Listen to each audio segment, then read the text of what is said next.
फलस्वरूप भदौ 24 जेनजीको मात्र आन्दोलन भएन।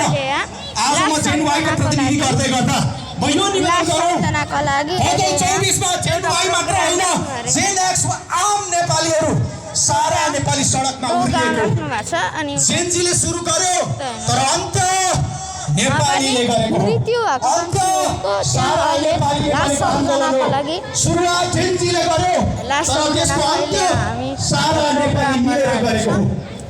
यो कदापि हामीले भुल्नु हुँदैन। त्यसकारणले यो आन्दोलन जेनजीको मात्र होइन, कसैको पेवा होइन, यो आन्दोलन सारा आम नेपालीको आन्दोलन हो। यसलाई यसरी बुझ्न म अनुरोध गर्न चाहन्छु। यहाँ जेनजी मात्र होइन, जेनएक्स जेनवाई बेबी बुमर सबै नेपाली जनता एक ठाउँमा आउनुपर्छ, एक ठाउँमा उभिनुपर्छ, अनि मात्रै जेनजीको अस्तिरै सबैजना अहिले आउट अफ हाम्रो कन्ट्री बाहिर भएको मान्छेहरूलाई पनि हामीलाई कहिलेकाहीँ कति सुन्ने गर्छौँ यो आन्दोलन सफलता भयो, तर यो आन्दोलन कतै डिरेल त हुने होइन।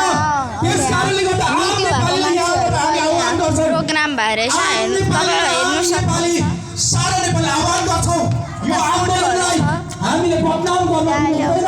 कसैको घुसपेटबाट होस् वा कसैको बदनामको कारणले होस्, यसलाई बदनाम गर्ने काम गर्नु हुँदैन। यसलाई साझा बनाउनुपर्छ, यो आम नेपालीको आन्दोलन भनेर यसलाई हामीले नाम दिनुपर्छ। आन्दोलन भएर यो आन्दोलन हामीले स्वीकार्नै पर्छ, हामीले स्वागत गर्नै पर्छ र यसलाई संस्थागत गर्नुपर्छ।